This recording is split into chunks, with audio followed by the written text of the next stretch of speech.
पाना नंबर 53 पाना नंबर 53 તમારે એ અલગ હોય એમાં સ્વર્ગ પરા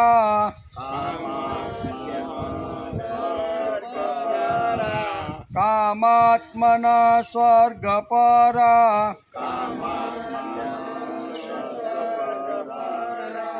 जन्म कर्म फल प्रदाम जन्म कर्म फल प्रदाम कामात्म स्वर्ग परा जन्म कर्म फल प्रदाम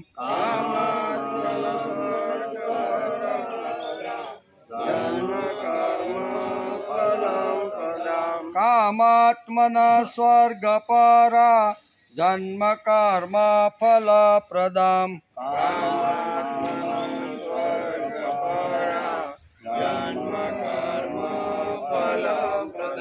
क्रिया विशेष बहुलाम क्रिया विशेष बहुलाम भोगेश्वर्य गतिं प्रति भोगेश्वर्यं गति प्रति क्रिया विशेष बहुलाम भोगेश्वर्य गतिं प्रति क्रिया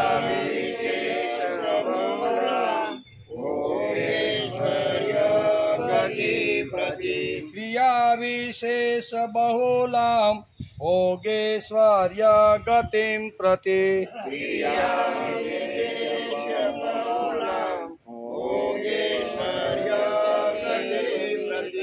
कामात्म स्वर्ग परा जन्म कर्म फल प्रदाम क्रिया विशेष बहुलाम भोगेश्वर्य गतिं प्रति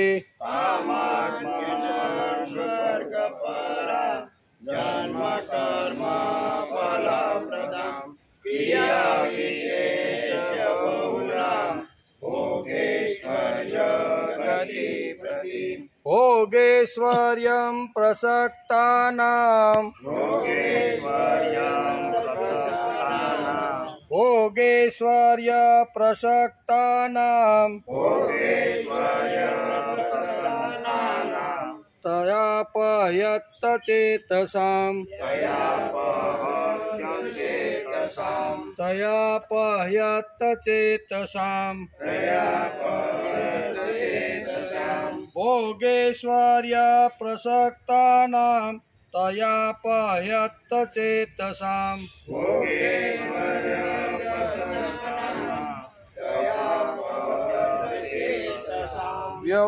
व्यवसायात्मिका बुद्धि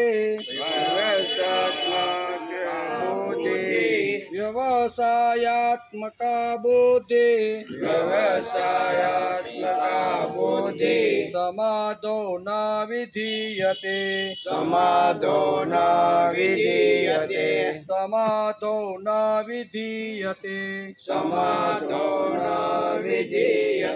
व्यवसायात्मिका बुद्धि समादो न विधीयते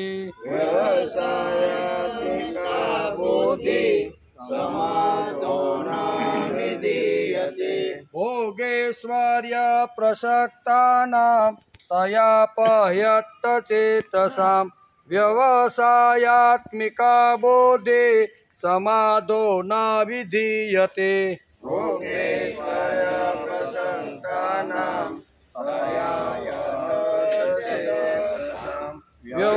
व्यवसायात्मका बुद्धि समादो न विधीयते 43-44 સાથે कामात्मना स्वर्ग परा जन्म कर्म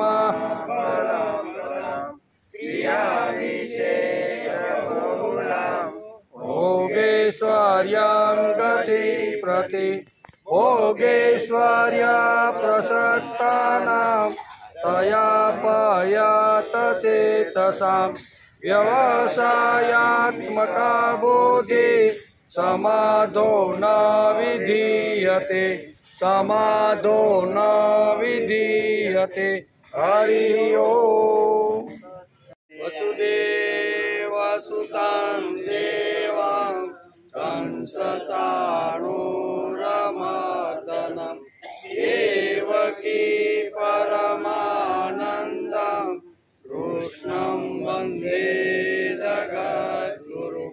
गुरुर्ब्रह्मा गुरुर्विष्णु गुरुर्देवो महेश्वर गुरुर्साक्षात् परब्रह्म तस्मै श्री गुरुवे नमः। नारायणं नमस्कृत्यं नरं चैव नरोत्तमं देवीं सरस्वतीं व्यासं ततो जयमुदीरये ततो जयमुदीरये।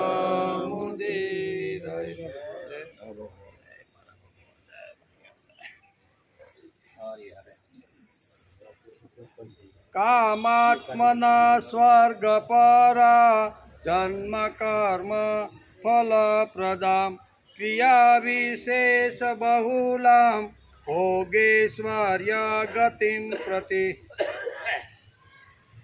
આજે શ્રીમદ ભગવદ્ ગીતા ચિંતન શરૂ થયું 101મો દિવસ બરાબર ને।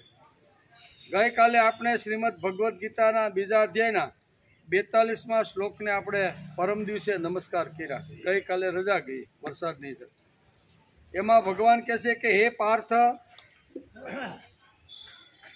આ પ્રકારની જે પુષ્પિત એટલે કે માત્ર સાંભળવામાં જ મધુર અને મનોહર વાણી બોલ્યા કરે છે, આવા અવિવેકી માણસો જેઓ કર્મ ફળના પ્રશંસક વેદ વાક્યોના કર્મકાંડના વાક્યોમાં જ ફક્ત રસ ધરાવે છે અને જેઓ ભોગો સિવાય બીજું કશું છે જ નહીં એવું બોલનારા ઘણા બધા હોય છે। 42 શ્લોકમાં આ વાત આપણે પરમ દિવસે એનો વિચાર કરતા હતા। અંગે આજે આપણે 43મા શ્લોકનો વિચાર કરવાનો। શ્રીમદ ભગવદ્ ગીતા સાધકોને, કર્મવીરોને, જ્ઞાની પુરુષોને અને ભક્તોને માર્ગદર્શન આપે છે। આપણે અત્યારે જે શ્રીમદ ભગવદ્ ગીતાનો જે અભ્યાસ કરી છે ને, એ ભક્ત હોય, જ્ઞાની ભક્ત હોય, કર્મયોગી હોય કે આવી રીતના ભક્ત હોય, એ બધાને માર્ગદર્શન આપે છે। સાધકોને માનસિક રોગ લાગે ઘણીવાર લાગે છે। મનના 2 રોગ છે, એક લંપટતા અને બીજું ક્ષુદ્રતા। આ બંને રોગો ભયંકર છે। એક કેન્સર છે અને બીજો કુષ્ઠરોગ છે। આ બંને રોગ ગીતાના શ્રવણથી નિર્મૂળ થઈ જાય છે। ગીતાનું શ્રવણ કરે, ગીતાનું મનન કરે તો આ બંને જે ભયંકર જે રોગો છે ને એ નિર્મૂળ થઈ જાય છે। શ્રીમદ ભગવદ્ ગીતાના વચનો જો કાન ઉપર આવે, આપણે એટલે તો પારાયણ કરીશું રોજ, શ્રીમદ ભગવદ્ ગીતાના વિચારો અથવા એના શ્લોકો જો કાન ઉપર આવે કે લંપટતા ચાલી જાય। ભગવાન જે ગીતામાં બોલે છે તે વાંચવું જોઈએ, તે સાંભળવું જોઈએ, વાગોળવું જોઈએ। એનું જ નામ પાઠ। પાઠ કોને કહેવાય? આપણે કહીએ ને પાઠ પૂજા।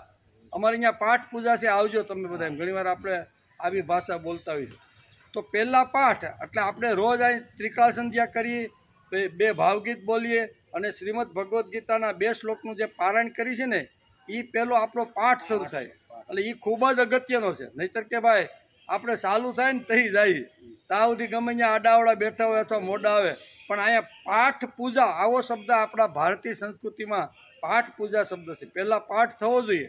તેથી રોજ આપણે આવી રીતનો પાઠ કરીએ છીએ, બરાબર ને।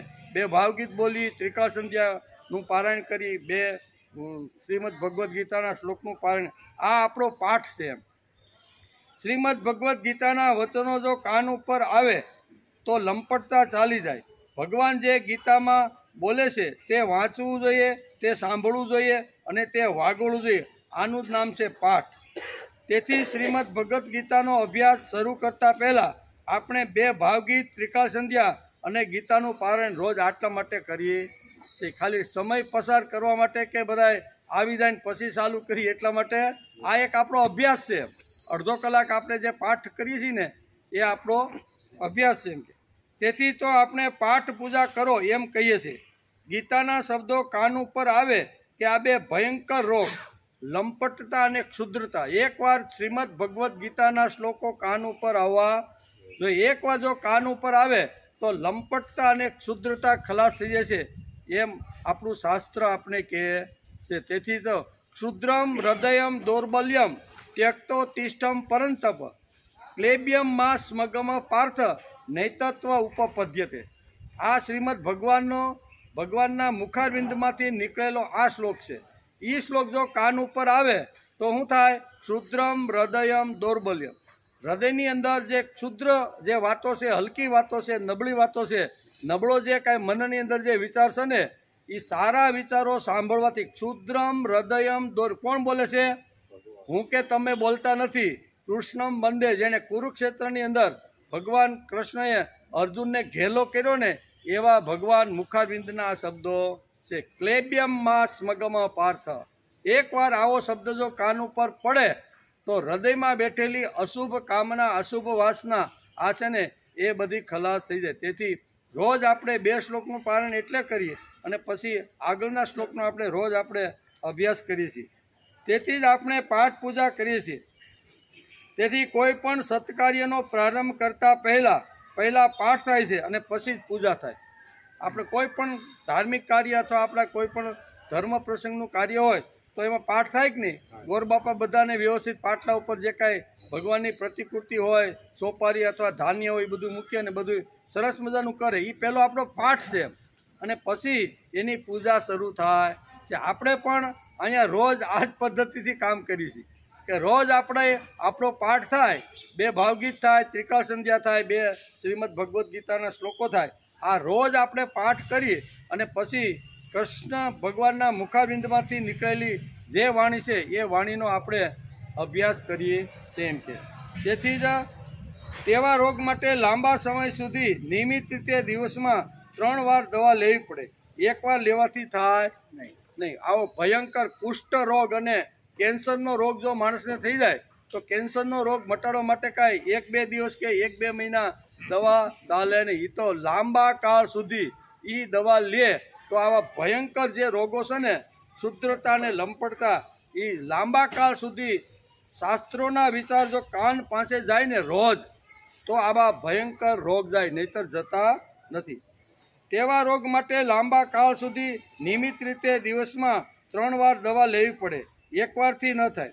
તેવી જ રીતે લંપટતા અને ક્ષુદ્રતા આ જડ રોગોમાં દવા લેવાથી આ રોગ ન જાય એમ. ના 1 ચોમાસું અમે દવા લઈ લીધી એટલે અમારો આ રોગ જાય એવું માનીને, કારણ કે આ રોગ જ મોટા છે. કેન્સરનું નામ જ છે કેન્સર. કેન્સર તો થવાનું જ છે. એટલે તેથી જ ભગવાન ગીતામાં કહે છે કે બહુના જન્મ નામંતે જ્ઞાનવાનમાં પ્રપદ્યતે. આવા ભયંકર જેને રોગ લાગુ પડ્યા છે એ રોગને જો દૂર કરવાનો હોય તો લાંબા કાળ સુધી એનું આવી રીતની દવાનું સેવન કરવું પડે. 1 મહિનો કે 1 વર્ષ સેવન કરવાથી કુષ્ઠતા અને કેન્સર મટતું નથી. આવા ભયંકર રોગને માટે લાંબા કાળ સુધી દવા લેવી પડે. તેથી ભગવાન શ્રી કૃષ્ણ અહીંયા ગીતાની અંદર કહે છે કે બહુના જન્મ નામંતે જ્ઞાનવાનમાં પ્રપદ્યતે વાસુદેવ સર્વમિતિ સ મહાત્મા સ દુર્લભ. લાંબા કાળ સુધી સાતત્યથી નિયમિત રીતે એક જગ્યા ઉપર બેસી અને કોઈ પણ શાસ્ત્રનું 12 વર્ષ સુધી જો શ્રવણ કરવામાં આવે તો આવા ભયંકર રોગો, લંપટતા અને ક્ષુદ્રતા માણસના જીવનમાંથી ચાલી જાય છે. વેદો અને શ્રીમદ ભગવદ્ ગીતા એ આપણી માં છે. કે શ્રીમદ ભગવદ્ ગીતા અને વેદો એ આપણી માં છે. એટલે કે માની દ્રષ્ટિથી જીવનો શણગાર છે, જીવનો વૈભવ છે. જીવનો વૈભવ એ માં છે અને માં એટલે શ્રીમદ ભગવદ્ ગીતા. વેદોનું કામ એટલું છે કે તે જીવને ભગવાનને ગમે તેવો બનાવે. વેદોનું કામ શું છે કે ભગવાનથી છૂટો પડેલો જે જીવ હોય, ભગવાનથી અલગ થઈ ગયેલો હોય, ભગવાનને માનતો ન હોય, ભગવાન પ્રત્યે પ્રેમ ન હોય, ભાવ ન હોય, તો એવા લોકોને વેદ ધીમે ધીમે હળવે હળવે કરી અને અહીં કહે છે કે ભગવાનને ગમે તેવો બનાવે. એવી રીતનું વેદોનું અને શાસ્ત્રોનું કામ છે. જેની મંગલ દ્રષ્ટિ થઈ છે તે સૌંદર્ય જોઈ શકે. સૌંદર્ય જોવાનું હોય તો પહેલાં માણસની મંગળ દ્રષ્ટિ હોવી જોઈએ, એને વિધાયક દ્રષ્ટિ કહે છે. અને જેની દ્રષ્ટિ ભોગની અથવા સકામનાની થઈ છે તેઓ વેદોમાં કહેલા સકામ કર્મોમાં જ પ્રીતિ રાખવાવાળા અવિવેકી લોકો હોય છે. બરોબર ને? કે જેની આવી રીતની ભગવાન ઉપર અથવા વેદો ઉપર જેને આવી રીતનું નથી એ લોકો કેવા છે તો કે પ્રીતિ રાખવામાં અવિવેકી હોય છે, એને વિવેક હોતો નથી. અર્થાત વેદોનું તાત્પર્ય તેઓ કેવળ કથા વાર્તા કરીને લોકોને સ્વર્ગની લાલચા બતાવી કર્મકાંડમાં રચા પૈચા રહેશે. આ વિચાર આપણે 42મા શ્લોકની અંદર પરમ દિવસે કરતા હતા. આજે 43મા શ્લોકમાં એ જ વાત ભગવાન આગળ કહેવાના છે કે જેની પાસે વૈભવ છે, જેની પાસે વિત્ત છે, જેની પાસે સારી બુદ્ધિ છે, જેની પાસે ભગવાને આપેલી સરસ મજાની ઇન્દ્રિયો છે, બરાબર ને, તો એને કેવી રીતની ક્યાં કામમાં વાપરવી કે જેનાથી માણસને સ્વર્ગ સુધી એ બધું પહોંચાડે, એનો વિચાર આ શ્લોકની અંદર કરવામાં આવ્યો છે. એકદમ કામની અંદર ડૂબેલો જે માણસ છે ને એને બહાર કેવી રીતનો કાઢી શકાય ને એ આ શ્લોકની અંદર ભગવાન આપણે સમજાવે છે. તેથી કહે છે કામાત્મના સ્વર્ગ પરા જન્મ કર્મ ફલ પ્રદા ક્રિયા વિશેષ બહુલામ ભોગેશ્વર્ય ગતિમ પ્રતિમ. ભગવાન કહે છે કે હે પૃથ્થાનંદન અર્જુન, અહીં પૃથ્થાનંદન અર્જુન શબ્દ વાપર્યો છે કે હે પૃથ્થાનંદન અર્જુન, તેઓ કામનાઓમાં તન્મય થયેલા હોય છે. જેને ભોગ મળ્યો છે, જેને વૈભવ મળ્યો છે, જેને સત્તા અને સંપત્તિ મળ્યા છે એની પાસે વિવેક નથી. એમ જો વિવેક ન હોય તો એ કેવો માણસ હોય છે એનું વર્ણન ભગવાન કરે. બધી સંપત્તિ અથવા સાધન મળ્યા પછી જેણે પોતાનો વિવેક ગુમાવી દીધો છે એવા લોકોનું વર્ણન આ શ્લોકની અંદર ભગવાન કરે છે કે હે પૃથ્થાનંદન અર્જુન, તેઓ કામનાઓમાં તન્મય થયેલા હોય છે. કેવા? બધું શક્તિ હોય, સંપત્તિ હોય, વૈભવ હોય, બધું જ હોય, પણ તન્મય શેમાં થાય છે તો કે કામનાઓમાં. જેમની બુદ્ધિમાં એકમાત્ર સ્વર્ગ શ્રેષ્ઠ વસ્તુ છે તેથી તેઓ લાલચ બતાવી અને વૈકુંઠ તરફ વાળવાનો પ્રયત્ન કરે છે. આવા છે. આવી વાણી બોલ્યા કરે છે કે જે જન્મરૂપી કર્મફળ દેનારી છે. કથા વાર્તા કરવાથી તેમને એટલે કે તમને ભોગ અને ઐશ્વર્યની પ્રાપ્તિ થશે.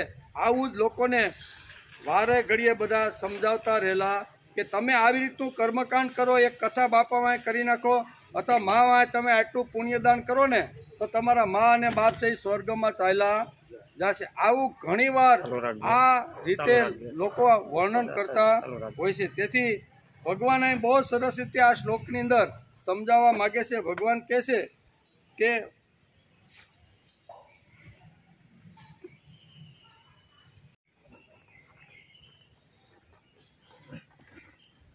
કામાત્મન, પહેલો શબ્દ વાપર્યો છે કામાત્મન. કેવો? તો કામાત્મા શબ્દ ભગવાને અહીં વાપર્યો છે.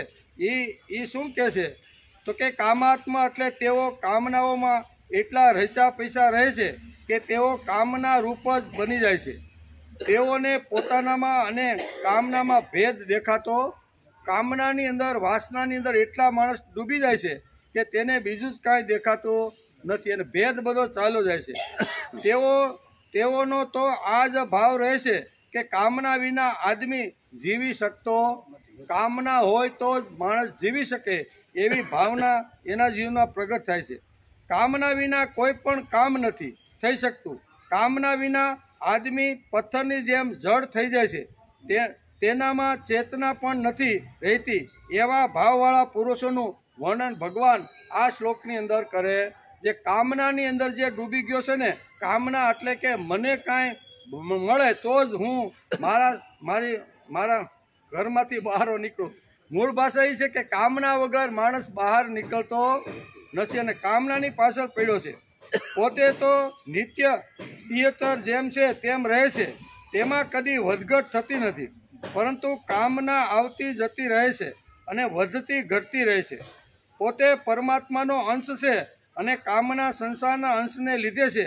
માટે પોતે અને કામના એ બંને અલગ અલગ છે, પરંતુ કામનામાં રચા પીચા લોકોને પોતાના સ્વરૂપનું અલગ ભાન થતું નથી. બહુ સરસ રીતે ભગવાન અહીંયા અર્જુનને સમજાવે છે કે માણસે કોઈ પણ પ્રકારની અપેક્ષા રાખ્યા વગર એકાદી કામના એકાદી વાત તો એવી કરવી જોઈએ કે જેની અંદર મને કામના નથી, વાસના નથી, ભોગ નથી, સ્વાર્થ નથી. આવું એકાદ કામ માણસે કરી લેવું જોઈએ. ભગવાનનો અહીંયા આગ્રહ છે. બીજી વાત કીધી સ્વર્ગ પરા, એક શબ્દ અહીં વાપરેલો છે, સ્વર્ગ પરા. સ્વર્ગમાં સારા સારા દિવ્ય ભોગો મળે છે, માટે તેઓના લક્ષ્યમાં સ્વર્ગ સર્વશ્રેષ્ઠ હોય છે અને તેઓ તેની પ્રાપ્તિના જ રાત દિવસ પ્રયત્ન કરતા. મને સ્વર્ગ કેવી રીતનું મળે અને સ્વર્ગમાં હું કેવી રીતે પહોંચી શકું તેના માટે કથા વાર્તા જે કાંઈ હોય એ પોતે કરે છે અને બીજા પાસે કરાવતો રહેલો છે. કારણ કે સ્વર્ગની અંદર ફક્ત ભોગ જ છે, બરાબર ને. એવું ઘણીવાર આપણે પુરાણોમાં વાપરી છે કે આપણું કર્મ એવું હોય ને કર્મને લીધે માણસ સ્વર્ગમાં જાય અને સ્વર્ગમાં સુખ સગવડતા ભોગવીને કર્મ પૂરું પાછું થાય ત્યારે પાછા એ કર્મ અનુસાર પાછો પૃથ્વી લોકની અંદર આવે છે. અહીં સ્વર્ગ પરા પદથી તે મનુષ્યોની વાત કહેવામાં આવી છે જેઓ વેદોમાં અને શાસ્ત્રોમાં વર્ણવેલા સ્વર્ગ વગેરે લોકોમાં આસ્થા રાખવાવાળા હોય છે. અમે કામ સારું તો જ કરીએ કે જો અમને સ્વર્ગ મળવાનું હોય તો, નહીતર અમારે યજ્ઞ કે કથા કરવાની કોઈ જરૂર નથી. આવા લોકો આ સ્વર્ગને માટે રચા પૈસા હોય છે. અહીં પછી જન્મ કર્મ ફલ પ્રદા, એક શબ્દ ભગવાને અહીંયા એ વાપર્યો છે. તે પુષ્પિત વાણી જન્મરૂપી કર્મફળને આપનારી છે, કેમ કે તેમાં સાંસારિક ભોગોને જ મહત્વ આપવામાં આવ્યું છે. તે ભોગોનો રાગ જ આગળ જન્મ થવાના કારણમાં છે. પછી ક્રિયા વિશેષ બહુલામ ભોગે સ્વર્ય ગતિ. તે પુષ્પિત અર્થાત દેખાવથી શોભાયુક્ત વાણી ભોગ અને ઐશ્વર્યની પ્રાપ્તિને માટે જે સકામ અનુષ્ઠાનોનું વર્ણન કરે છે તેઓમાં ક્રિયાઓનું બાહુલ્ય રહે છે.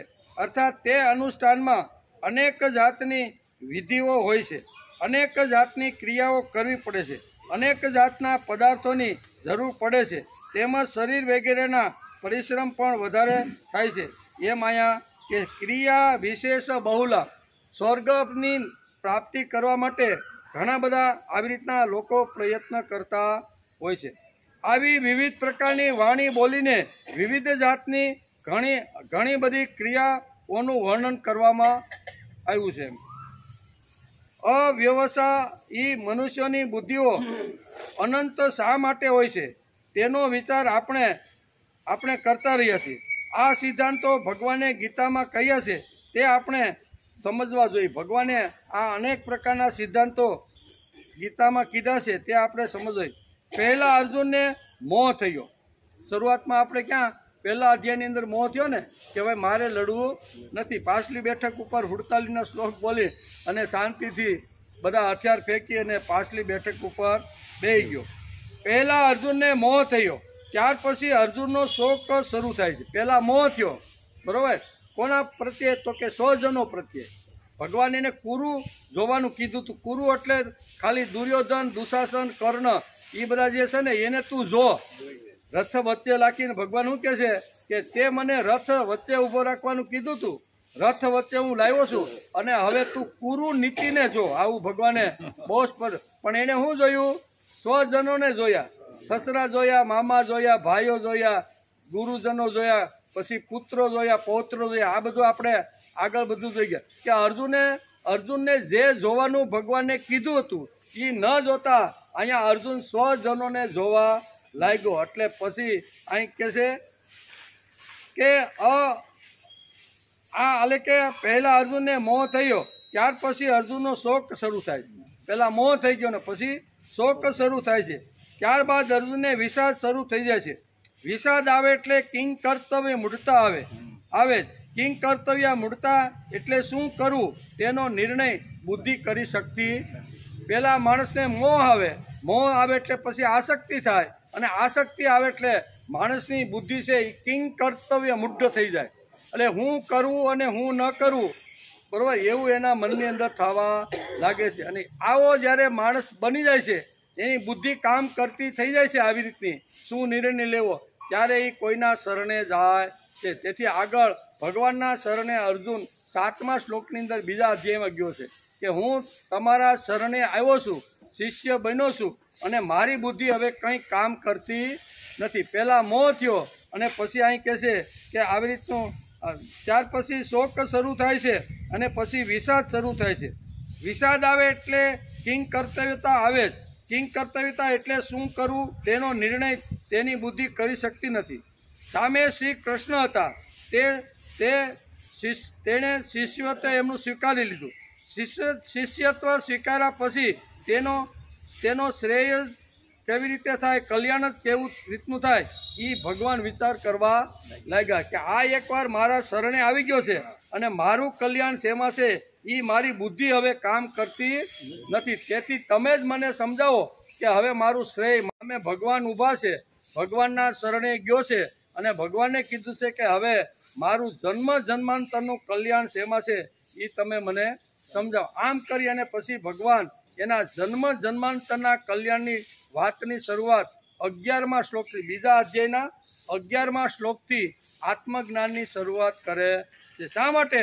તો કે એને માગણી કરી હતી કે મારું કલ્યાણ, મારું શ્રેય શેમાં છે એ તમે મને સમજાવો. હવે જો જન્મ જન્માંતરનું શ્રેય જો સમજાવવાનું હોય તો એને આત્મજ્ઞાન, તત્વજ્ઞાન એને કહેવું પડે, સાંખ્ય જ્ઞાન એને કહેવું પડે. તેથી ભગવાને અહીંયા સાંખ્ય શાસ્ત્ર સમજાવવાનો પ્રયત્ન કર્યો છે. સામે શ્રી કૃષ્ણ ભગવાન હતા, તેણે શિષ્યત્વ સ્વીકાર્યું. શિષ્યત્વ સ્વીકાર્યા પછી તેનો શ્રેય કહેવું પડે અને કલ્યાણકારી કહેવું પડે. તેથી અર્જુનને ગમે કે ન ગમે પણ કલ્યાણકારી અર્જુનને કહેવું પડે. અર્જુનને કલ્યાણકારી વાત કહેવા માટે સૃષ્ટિની ઉત્પત્તિ સમયના વેદોના 2 વિભાગો અર્જુનને સમજાવવા પડે ને બંને પ્રકાર એને સમજાવ્યા છે. બરાબર? બંને પ્રકારના વેદોના જે 2 વિભાગો છે, એક આખો કર્મકાંડાત્મક વિભાગ છે તે, અને એક જ્ઞાન કાંડાત્મક એટલે કે યજ્ઞ કાંડાત્મક વિભાગ છે. આ બંને વિભાગો ભગવાને અર્જુનને સમજાવવાનો પ્રયત્ન કર્યો. બંનેની જરૂર છે.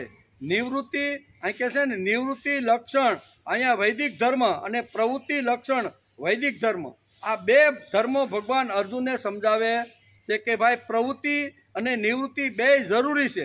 ખાલી પ્રવૃત્તિમાં માણસ પડ્યો રહે તો એકદમ માણસ આવી રીતનો જળ જેવો, પથ્થર જેવો થઈ જશે, અને નિવૃત્તિમાં લાગશે તો એને કોઈ ઉપર આદર નહીં, કોઈ ઉપર ભાવ નહીં, કોઈ ઉપર પ્રેમ નહીં, આવી નથી. તેથી અહીં ભગવાન એને બંને વાતો સમજાવવાનો પ્રયત્ન કરે છે. નિવૃત્તિ લક્ષણ વૈદિક ધર્મ અને પ્રવૃત્તિ લક્ષણ વૈદિક ધર્મ, 2 ધર્મો અહીંયા ભગવાન એને સમજાવે. શા માટે? તો અર્જુને માગણી કરી છે કે મારું જન્મ જન્માંતરમાં કલ્યાણ કેવી રીતે થાય એ તમે મને કહો. તેથી ભગવાને આ બીજા અધ્યાયની અંદર અહીંયા 11મા શ્લોકથી અર્જુનના કલ્યાણનો વિચાર કરવાની શરૂઆત કરી છે. અર્જુનને કલ્યાણકારી વાત કહેવા માટે સૃષ્ટિની ઉત્પત્તિ સમયના વેદોના 2 વિભાગો અર્જુનને સમજાવવા પડે, 2 ધર્મ સમજાવવા પડે, સાંખ્ય અને યોગ બુદ્ધિ. સાંખ્ય એટલે નિવૃત્તિ પ્રધાન વૈદિક ધર્મ અને યોગ એટલે પ્રવૃત્તિ પ્રધાન વૈદિક ધર્મ. આ બંને ધર્મો આ સમજાવે છે. આપણે પરમ દિવસે આપણે આ જોતા હતા કે 2 પ્રકારના ધર્મો અર્જુનને ભગવાને સમજાવવાનો પ્રયત્ન કર્યો. એક તો સાંખ્ય શાસ્ત્ર સમજાવ્યું અને પછી બીજું કયું સમજાવ્યું? જ્ઞાન. યાદ રાખજો, યોગ એટલે કર્મયોગ. એક પહેલા જ્ઞાન યોગ સમજાવ્યો 15 શ્લોકની અંદર, અને પછી હવે કર્મયોગની શરૂઆત કરે છે. એટલે યોગ એટલે કર્મયોગ, નિષ્કામ કર્મયોગ. ભગવાન હવે આ વિભાગની વાત કરે છે કે વૈદિક લક્ષણ પ્રવૃત્તિ ધર્મ. યોગને સમજવો હોય તો વ્યવસાયાત્મિક બુદ્ધિ જોઈએ.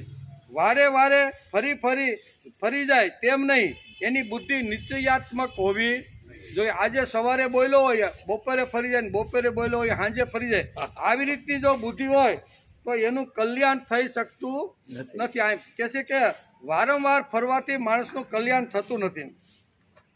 નિશ્ચયાત્મક બુદ્ધિ એટલે શાસ્ત્રોક્તથી ઊભી થયેલી બુદ્ધિ. નિશ્ચયાત્મક બુદ્ધિ એટલે શાસ્ત્રોક્તથી ઊભી થયેલી બુદ્ધિ. એમાં 2 વાતો આવે, એમાં સાંખ્ય બુદ્ધિ આવે અને યોગ બુદ્ધિ આવે. આ બંને શાસ્ત્રમાંથી ઉત્પન્ન થઈ ગયેલી છે. કોઈએ બીજાએ કીધેલી એવું નહીં, પણ શાસ્ત્રમાંથી બે પ્રકારની બુદ્ધિ ઉત્પન્ન થઈ છે, એક સાંખ્ય બુદ્ધિ અને બીજી યોગ બુદ્ધિ. એટલે કે નિશ્ચયાત્મક બુદ્ધિ એટલે શાસ્ત્રોક્તથી ઊભી થયેલી બુદ્ધિ. શાસ્ત્ર પ્રમાણ સાંખ્ય બુદ્ધિ અને યોગ બુદ્ધિ બંને શાસ્ત્રના પ્રમાણો છે. અવ્યવસાયાત્મકની ભગવાને નિંદા કરી છે તે આપણે પરમ દિવસે જોતા હતા. અવ્યવસાયિત એટલે માણસ કર્મકાંડ કરી અને લોકોને કહે કે હું તને સ્વર્ગમાં પહોંચાડી, આટલું કર્મકાંડ કર, આવી રીતની કથા કર, આવી રીતની વાર્તા કર, આવી રીતનું તું જો કર ને અનુષ્ઠાન તો સ્વર્ગ સુધી પહોંચાડવાની જવાબદારી મારી છે. આને કહેવાય અવ્યવસાયાત્મિક બુદ્ધિ. બરાબર. એની ભગવાને અહીંયા 42મા શ્લોકની અંદર ખૂબ જ ભરપૂર પેટે ભગવાને નિંદા કરી છે. એ આપણે પરમ દિવસે જોતા હતા. જેમ બાપના શરણે દીકરો કમાઈને 1 લાખ રૂપિયા ધરે ત્યારે બાપ દીકરાનો ઉત્સાહ વધારવા કહે છે કે તું બસ 1 જ લાખ રૂપિયા મને આપ્યા, તારે તો કરોડો રૂપિયા મને આપવા જોઈએ. શા માટે? કે દીકરાનો ઉત્સાહ વધારવા માટે કે ભાઈ તારે હજી આગળ વધવાનું છે. નકર બાપ બહુ સારું કર્યું લે, એટલે ઓલા દીકરાને છે કે હવે આપણે આગળ કરવાનું છે, આટલું દર મહિને કે દર વર્ષે આવે તો આપણું પેકેજ બરોબર છે. એટલે પણ બાપ પણ ઘણીવાર પોતાના દીકરાનો ઉત્સાહ વધારવા માટે બાપના શરણમાં ઘણીવાર 1 લાખ રૂપિયા ધરે પહેલો પગાર કે બાપા આ મારા પહેલા વર્ષની મારી કમાણી છે. અને એ વખતે બાપા કે બસ આટલી જ, તારે તો 1 કરોડ રૂપિયા કમાવા જોઈએ. એટલે એનો ઉત્સાહ વધે કે નહીં. એટલે અહીંયા પણ ભગવાન પણ અર્જુનનો ઉત્સાહ વધારવા માટે આ 43મા શ્લોકમાં આ કહે છે, જેમ બાપના શરણે દીકરો કમાઈને 1 લાખ રૂપિયા ધરે ત્યારે બાપ દીકરાનો ઉત્સાહ વધારે કહે તું કરોડ થોડો જ કમાણો છો, ફક્ત લાખ જ તે મને આપ્યા છે ને. બાપ દીકરાનો ઉત્સાહ વધારવા કહે છે. તેમ ભગવાન અવ્યવસાયાત્મિકની નિંદા શા માટે કરે છે? કે અહીંયા સાધકોનો ઉત્સાહ વધારવા માટે. બસ આટલું જ આયલો, અરે હજી તો તારે આત્મનિવેદન સુધી પહોંચવાનું છે. ઘણીવાર આમ કે ના અમે શ્રવણ કરી લીધું, અમારી ભક્તિ પૂરી. ત્યારે ભગવાન કે બસ આટલું જ, આનાથી હજી તારે હજી ઘણું કમાવાનું મેળવવાનું છે. એમ કે ને, એમ કરતા શ્રોતા શ્રવણમ કીર્તનમ વિષ્ણુ સ્મરણમ પાદ સેવનમ અર્ચનમ વંદનમ સખ્યમ આત્મનિવેદન સુધી પહોંચવાનું. આમ જેમ ભગવાન સાધકની અથવા ભક્તની આવી રીતની વૃત્તિ અથવા એની વાત વધારવા માટે વારંવાર ભગવાનને કહે સાધક કે ભગવાન બસ મેં ખૂબ સાંભળ્યું, હવે મારી ભક્તિ પૂરી. ત્યારે ભગવાન કહે છે તારી ભક્તિ હજી પૂરી થઈ નથી, તારે તો હજી કીર્તન કરવાનું છે. શું? એમ કરીને 9 પગથિયા ચડાવી અને ભગવાનના ખોળામાં બેસે ત્યાં સુધી સાધકને ભગવાન લઈ જાય. બસ આટલું જ, હજી તારે મને વધારે કંઈક કરી બતાવવું જોઈએ. એમ જેમ દીકરો અને બાપ કે બસ 1 જ લાખ, તારે તો કરોડ રૂપિયા મને આપવા જોઈએ. એમ ભગવાન પણ અહીંયા સાધકને જ્યારે સાધક કહે છે ભગવાન બસ હવે, ભગવાન કે તૃપ્ત થવાનું નથી, હજી તારે એનાથી આગળ જઈને કમાવાનું છે. એમ કે તેથી નીચેની બુદ્ધિ એટલે શાસ્ત્રોક્ત થી બુદ્ધિ. હજુ તું માણસ થયો છો પણ હજી તારે સજ્જન થવાનું બાકી. સાધક એમ કે ના હવે ભગવાન બસ મેં ઘણી સાધના કરી, ઘણી ભક્તિ કરી, ઘણું બધું કર્યું. ત્યારે કે ના હજી તારે તો ખૂબ આગળ જવાનું છે. હજી તારે અહીંયા માણસમાંથી સજ્જન થવાનું છે અને સજ્જન માણસમાંથી તારે ભક્ત થવાનું છે. તારે બેસી રહેવાનું નથી. ભક્ત થોડો થયો છે. આ ઉત્સાહ વધારવા માટે જેમ આવી રીતનો બાપ દીકરાને કહેશે એમ ભક્તને ભગવાન આ રીતે કહેશે. અવ્યવસાયાત્મિક બુદ્ધિ કેવી છે? તો કે બહુ શાખાવાળી છે. કેવી? એની ઘણી બધી શાખાઓ છે.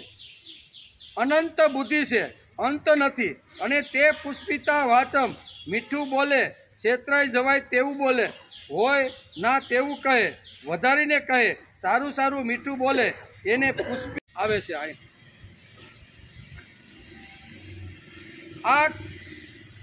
આ ક્યારેય ફળ ન આપનારી બુદ્ધિ છે. કેવું? આ ક્યારેય ફળ ન આપે, એ ક્યારેય સુખ ન આપે, એ ક્યારેય જીવનનો આધાર ન આપે, એમાં બિલકુલ કલ્યાણ નથી. પુષ્પિતા વાણી બોલે જ રાખે પણ એમાં સામેવાળાનું કાંઈ કલ્યાણ થતું નથી. અવિપચિત્ત બોલે, જેને આત્મા અને અનાત્માનો વિવેક નથી. પાછું વળી કહે છે કે નાન્ય દ્રષ્ટિથી એટલે ભોગો સિવાય બીજું કશું જ નથી. કર્મ કરો, પૈસા કમાવો અને ભોગ ભોગવો, આનાથી બીજું કાંઈ આગળ નથી. એમ અવ્યવસાયાત્મિક બુદ્ધિનો જે લોકો છે એ આવી રીતના બોલતા હોય છે. ભગવાન શ્રીમદ ભગવદ્ ગીતાના બીજા અધ્યાયના 43મા શ્લોકમાં કામાત્મા પ્રથમ શબ્દનો પ્રયોગ કરે છે. જેઓ કામનાઓમાં તન્મય થઈ ને માત્ર સ્વાર્થના જ વિચારો કરે છે, તેનો પ્રયોગ અહીંયા ભગવાને અર્જુનને બીજા અધ્યાયના 43મા શ્લોકમાં સમજાવ્યો છે. આગળ કહેશે કે અવ્યવસાયિક બુદ્ધિના લોકો એટલા બધા કામનાઓમાં રેચા પૈચા રહે છે કે તેઓ કામના રૂપ બની જાય છે. તેમને પોતાનામાં અને કામનાઓમાં ભેદ જ દેખાતો નથી.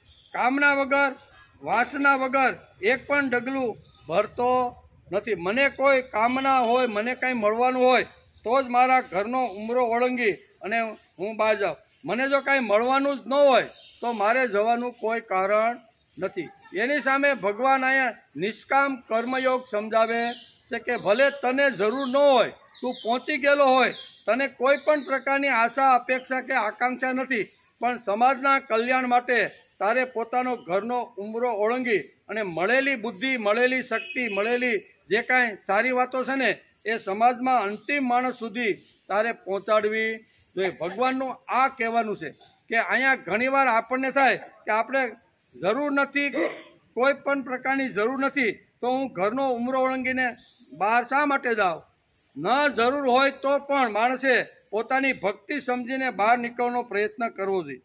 તેથી ભગવાન આ શ્લોકની અંદર કહે છે કે અવ્યવસાયાત્મિક બુદ્ધિના લોકો એટલા બધા કામનાઓમાં રચા પૈસા હોય છે કે તેને કામના સિવાય બીજું કાંઈ દેખાતું નથી. મારી ખાવા પીવા રહેવાની બધી સારી વ્યવસ્થા જો કરો ને તો હું થોડીક વાતો તમારે ત્યાં આવીને કરી જાઉં. આવી રીતની વાસના હોય છે જેમને પોતાનામાં અને કામનામાં કોઈ ભેદ જ દેખાતો નથી. પશુઓ અને પ્રકૃતિઓ આપણે પશુઓ અને પ્રકૃતિઓ આપણે કામના વગર, સ્વાર્થ વગર, અપેક્ષા વગર કર્મ કરવાનો ઉદ્દેશ આપણે આપે છે. બરાબર. પશુઓ પણ આપણે એને કાંઈ કામના નથી છતાં આપણે સારો ઉપદેશ આપે કે નહીં? માનો કે ગાયને વાસરડાનો જન્મ થયો કે વાસરડી આવી, હવે જન્મી છે એટલે એકદમ ચિકાસ પદાર્થોથી એની વાસળી ભરેલી છે. હવે ગાયને એમાં શું ફાયદો છે? ગાય એની પાસે જઈને સરસ મજાનું જે કાંઈ એનું જે કાંઈ ચિકાસવાળો જે પદાર્થ હોય ને એ બધું સરસ સાફ કરે છે કે નહીં? પશુઓ પણ કોઈ પ્રકારની કામના વગર પોતાના બાળકને જેમ પંપાળીને શોષ કરે છે, એમ માણસે પણ ઘણીવાર સમાજની અંદર મને કોઈ કામના નથી, વાસના નથી, કંઈ લેવાનું નથી ને પણ છતાંય જેમ ગાય વાસરડાને શુદ્ધ અને સ્વચ્છ કરે છે એમ માણે પણ સ્વચ્છ કરવાનો પ્રયત્ન કરવો જોઈએ. પશુઓ અને પ્રકૃતિઓ આપણે કામના વગર, સ્વાર્થ વગર, અપેક્ષા વગર કર્મ કરવાનો ઉપદેશ આપે છે. તો ને ગાય હોય તો એ પણ પોતાના વાસરડાને સરસ રીતે સંભાળે છે કે નહીં? હજી મોટા થયા પછી તો કોનો પશુમાં કોઈ સંબંધ રહેતો નથી, પણ એની કામના વગર એને પોતાના બાળકને ઉછેરવાનો પ્રયત્ન કરે છે. એમ માણસે કોઈ પણ કામના વગર એકાદું કામ માણસે હાથમાં લઈને ફરવું જોઈએ. એને નિષ્કામ કર્મયોગ ભગવાને શ્રીમદ ભગવદ્ ગીતામાં કીધો છે. એટલે કે આમાં પશુ પણ આવી રીતનું કરે છે. વાસરડાનો મળ સાફ કરે છે. ગાયને શું અપેક્ષા છે? દૂધ એટલે કે પાઈને મોટો કરે છે, એને શું અપેક્ષા છે ભાઈ? વાસરડો જન્મે એટલે સીધું ગાયના આશ્રમમાંથી દૂધ સ્રવા લાગે કે નહીં? એ પહેલાં કાંઈ નહોતું. 2 કલાક પહેલાં કાંઈ દૂધ તમે આસર ગમે તેમ ખેંચો પણ દૂધ આવે નહીં. પણ જે દૂધ ક્યારે આવે તો કે બાળકનો જન્મ થઈ જાય, વાસરડાનો જન્મ થાય એટલે આસળની અંદર ઓટોમેટિક આવે છે. એનું કારણ કે બાળક ઉપરના પ્રેમને હિસાબે અહીંયા માં ગાય એને આવી રીતનું કરે છે. વાસરડાનો મળ પણ સાફ કરે છે. ગાયને શું અપેક્ષા છે? દૂધ પાઈને મોટો કરે છે. શું એને અપેક્ષા છે? કોઈ પ્રકારની અપેક્ષા નથી. તો માણસે પણ પશુ પાસેથી આ શીખવાનું છે કે પશુઓ ઘણીવાર અપેક્ષા વગર પણ સમાજની અંદર ઘણું મોટું કામ કરતા હોય છે. પશુઓ જો આવી રીતનું કરતા હોય તો મારે પણ એકાદ કામ આવી રીતનું કરવું જોઈએ. પછી આ પ્રકૃતિ જુઓ, પ્રકૃતિને આપણી પાસેથી શું લેવાનું છે? અત્યારે આપણે જે વૃક્ષ, વડલો ને પીપળાની નીચે બેઠા છીએ એમાં 24 કલાક ઓક્સિજન આપણે આ વૃક્ષો આપે છે. પીપળો આપણે 24 કલાક, અને પીપળામાં તો 3 દેવતાઓનો પાછો બ્રહ્મા, વિષ્ણુ અને મહેશ, આ 3 દેવતાઓનો પીપળામાં વાસ છે. અને એના પાંદડા અથવા એની ડાળીમાંથી 24 કલાક આપણે રાત દિવસ જીવવા માટે જે ઓક્સિજન, જે પ્રાણવાયુની જરૂર છે ને, એ પ્રાણવાયુને ઓક્સિજન 24 કલાક આ પ્રકૃતિ આપણને આપે છે કે નહીં? હવે એને આપણે આપીને શું એને આપણી પાસે કંઈ લેવાનું છે? આપણે થેન્ક યુ પણ આભાર માનતા નથી. તેથી રોજ એનો આભાર માનવો જોઈએ કે જેની પાસેથી મને કશુંક મળતું રહેલું છે, જેના ઘણા બધા ઉપકારો મારી ઉપર છે, એને મારે રોજ યાદ કરવા જોઈએ. તેથી અહીંયા અસ્વસ્થ એટલે વૃક્ષ એટલે પીપળો. ભગવાન કે પીપળા જે વૃક્ષો છે ને, એમાં પીપળાનું રૂપ મારું છે. ભગવાને અહીંયા પોતાની વિભૂતિ સમજાવી છે. કહેવાનો અર્થ કે પ્રકૃતિને કોઈ પ્રકારની અપેક્ષા આપણા ઉપર નથી, પણ છતાંય આપણા માટે રાત દિવસ કામ કરે છે કે નહીં? એટલું જ નહીં, સૂર્ય સવારે ઉગે અને સાંજે આથમે, ત્યાં સુધી અનેક ગણી શક્તિ એમાંથી આપણને આપે છે, કે જે શક્તિથી હું ને તમે બધા સારી રીતે જીવી શકીએ છીએ. એ શક્તિથી જીવી શકીએ છીએ એટલું જ નહીં, પણ એના કિરણો જ્યારે પૃથ્વી ઉપર પડે છે ને, ત્યારે ફળ ફૂલની અંદર જે કાંઈ વૃદ્ધિ થવી જોઈએ, જે કાંઈ ફળ આવવા જોઈએ ને, એ સૂર્યના પ્રકાશથી જ આવતા રહેલા. હવે એણે આટલો મોટો પ્રકાશ આપ્યો આપણે, બરોબર, તો એ કાંઈ અપેક્ષા રાખે છે કે ના મેં સવારથી સાંજ સુધી આટલો પ્રકાશ અથવા આટલી શક્તિ, કેન્ડલ પાવર તમને આપી છે, તો એના માટે તમારે આટલું આપવું જ આપે? આપતા નથી. આટલું બધો પ્રકાશ વીજળી વગર પણ આપણે સારી રીતે અત્યારે વાંચી શકીએ છીએ, લખી શકીએ. એનું કારણ શું છે કે હજારો કેન્ડલ પાવર પ્રકાશ આવી રીતનું સૂર્ય આપણને આપે છે, પણ કોઈ પ્રકારની અપેક્ષા રાખતો નથી. એટલે પશુ પણ અપેક્ષા રાખ્યા વગર એના બાળકો ઉપર જેમ પ્રેમ કરે છે, એમ પ્રકૃતિ પણ માણસ ઉપર પ્રેમ રાખીને કામ કરે છે. ચંદ્ર શીતળ છે, બરોબર ને? ચંદ્ર પણ જ્યારે ઉગે ને, ત્યારે આપણી વૃક્ષ વનસ્પતિ હોય ને, એને પોષણ આપવાનું કામ કરે છે. એમ ભગવાને ગીતામાં શું કહેવાય, 12મા અધ્યાયમાં કીધું છે, 12 કે 15મા અધ્યાયમાં કીધું છે કે પુષ્ણામી સૌષધિ સર્વા સોમો ભૂતવા રસાત્મક. આ રસથી ભરેલી જે પૃથ્વી છે ને, એ મારો શીતળ પ્રકાશ એ છોડ ઉપર પડે છે ને, એને હિસાબે એની અંદર હું રસ નિર્માણ કરું છું. તો આપણા છોડ હોય, ફૂલ હોય, એની અંદર જો ચંદ્ર આવી રીતનું જો નિર્માણ કરતો હોય, તો ચંદ્રને આપણી પાસે શું અપેક્ષા છે ભાઈ? કોઈ પ્રકારની અપેક્ષા આપણી પાસે નથી. સૂર્ય લાખો કેન્ડલ પાવર શક્તિ આપીને સૃષ્ટિને જીવંત રાખે છે. કેવું? લાખો કેન્ડલ શક્તિ સૂર્ય ઉપરથી ફેંકે છે અને આપણી સૃષ્ટિને જીવંત રાખે છે. ચંદ્ર શીતળ બની પોષણ કરે છે. શું કામની એને આપણી પાસે અપેક્ષા છે? કોઈ પણ કામની આપણી પાસે અપેક્ષા રાખ્યા વગર નિષ્કામ કર્મયોગ જેમ પ્રકૃતિ અને પશુ કરે છે, એમ માણસે પણ એકાદું કર્મ, એકાદું કામ એવું કરવું જોઈએ કે જેની અંદર મારી કોઈ કામના નથી. તેથી કામના કરનાર જે વર્ગ છે, એની નિંદા પણ ભગવાને આ બીજા અધ્યાયના 43મા શ્લોકમાં અહીંયા આવી રીતની કરી છે. ટાઈમ થઈ ગયો પાણીનો. બસ બીજા અધ્યાયના 42 અને 43 બે શ્લોક સાથે જ છે, બરોબર ને? એટલે બેયની અંદર એક જ પ્રકારની વાત આગળ ભગવાન અહીંયા અર્જુનને સમજાવે છે. કામાત્મ સ્વર્ગ પરા જન્મ કર્મ ફલ પ્રદામ ક્રિયા વિશેષ બહુલામ ભોગેશ્વર્ય ગતિમ પ્રતિમ. આ શ્લોકમાં ભગવાને એક સરસ વાત કરી છે કે જેની બુદ્ધિ નિશ્ચયાત્મક નથી.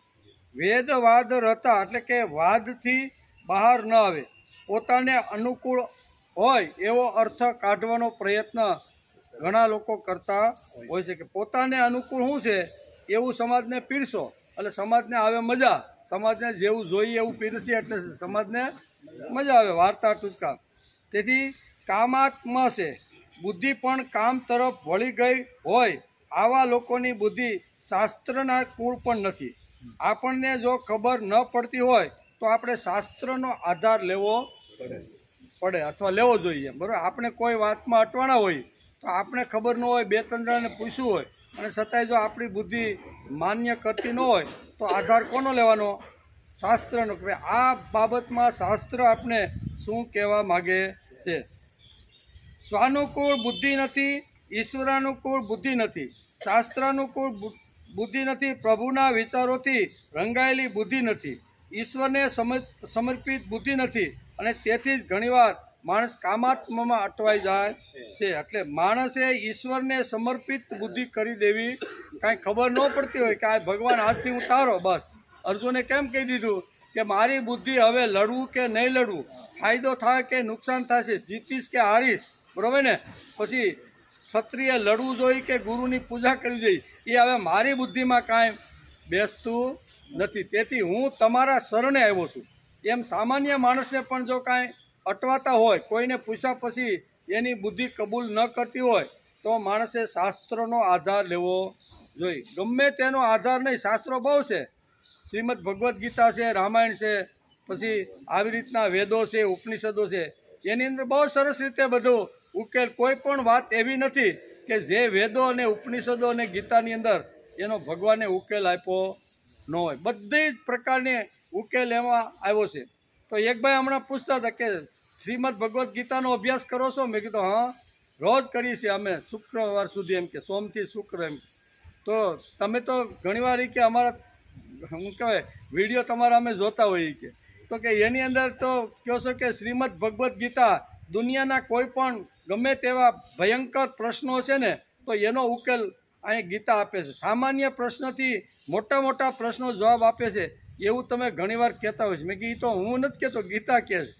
ગીતાના શરણે જાઓ તો ગમે તેવા પ્રોબ્લેમ, ગમે તેટલી સમસ્યા, ગમે તેટલી આવી રીતના હોય ને, તો એની સમસ્યાનો ઉકેલ શ્રીમદ ભગવદ્ ગીતામાં છે જ. તો એ કે આપણો એક પ્રશ્ન છે, એનો ઉકેલ છે એમાં. એટલે મેં કીધું તમારો શું પ્રશ્ન છે ભાઈ? એટલે એણે કીધું કે ભાઈ, એક ભાઈ ગઈકાલે જ કે મને મળ્યા, અને હું સાયકલ લઈને કે જતો હતો, રસ્તાની અંદર શું કહેવાય પંચર પડ્યું, આજુબાજુ 42-43 ડિગ્રી તાપ હતો, અને આજુબાજુ કોઈ ઝાડ કે કોઈ ગામડું નજીક હતું નહીં. એ તો ત્યાં જઈને ઊભો રહી ગયો. એટલે એ કાલ આવીને મને કહેતો હતો કે આમાં તો હાલું સમજાતું નથી કે આમાં ગીતાનો ઉકેલ, આ પંચર પડ્યું હોય તો એને શું કરવાનું? ત્યારે ગીતા પણ કહેશે કે ભાઈ તારે ઊભો થવાનું, ખંભે સાયકલ લેવાની, જ્યાં સાયકલવાળા પંચર કરતા હોય અહીંયા જવાનું, ઉત્તિષ્ઠ જાગ્રત. ગીતા એવું કીધું કે તારે બેહી રહેવાનું નથી, પંચર પડ્યું છે એટલે તારે બેસવાનું. ઉત્તિષ્ઠ જાગ્રત પ્રાપ્ય વરાની બોધત. તારે આવી રીતનું ખંભે લેવાની, જ્યાં સાયકલવાળો પંચર કરતો હોય ત્યાં જવાનું, અને પછી હાંધી ગયા પછી એની ઉપર બેહીને તારે હાલવાનું. આ પણ છે ઉત્તિષ્ઠ. હું ઊભો થા, બેહવાનું નથી. રડી ગયો હવે મારું શું થાય, હવે આજુબાજુમાં કાંઈ નથી ને એમ કે. આ ઉકેલ ભગવાને ગીતામાં આપ્યો છે ભાઈ. બીજો અધ્યાય ખોલો, એમાં બીજા ને ત્રીજા 2 શ્લોક કાઢો ને, તો એમાં ભગવાને આ ઉકેલ એનો આપી દીધો છે. એટલે માનવ માત્ર ને નાનામાં નાના સમસ્યા છે, નાનામાં નાના પ્રોબ્લેમ હશે, કે મોટા વિદ્વાન જ્ઞાનીઓનો પણ પ્રોબ્લેમ હોય, તો બધાને અહીંયા શ્રીમદ ભગવદ્ ગીતા ઉકેલ આપે છે. ગીતા વાંચો, ગીતા સાંભળો, અને તેમાં જે ભગવાને કહ્યું છે તે પ્રમાણે કરો. ઈશ્વરને અનુકૂળ હોય તેવું જ કાર્ય હું કરું છું. જેને જે લાગુ હોય તે કરે, જેને જે લાગે તે કરે. ઘણીવાર બીતા હોય છે, બીવાનું કોઈ કારણ, આપણે જો સાચા હોય તો બીવાનું કોઈ કારણ નથી. મેં જે રસ્તો પકડ્યો એ સાચો રસ્તો હોય ને, તો દુનિયાથી કે સમાજથી બીવાનું કોઈ કારણ નથી. સમાજને જે કાંઈ બોલવું હોય તે બોલે. આજે તમને ફૂલનો હાર પહેરાવે, આવતીકાલે ખાહડાનો હાર પહેરાવે કે નહીં? સમાજમાં ઘણા છે.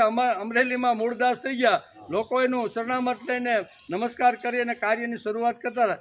એ જ મૂળદાસને અમરેલીમાંથી બહાર કાઢી નાખ્યા કે નહીં? ખાડા પહેરાવ્યા, ગધેડા ઉપર બેર, ઘણું બધું કર્યું.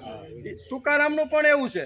ઘણા બધા સંતો આ જગતની અંદર આવ્યા છે, બરોબર, પણ ઘણીવાર ન સમજાય તો લોકો ઊંધો અર્થ કરીને આવા સંત મહાત્માને પણ આવી રીતનું કરતા હોય છે.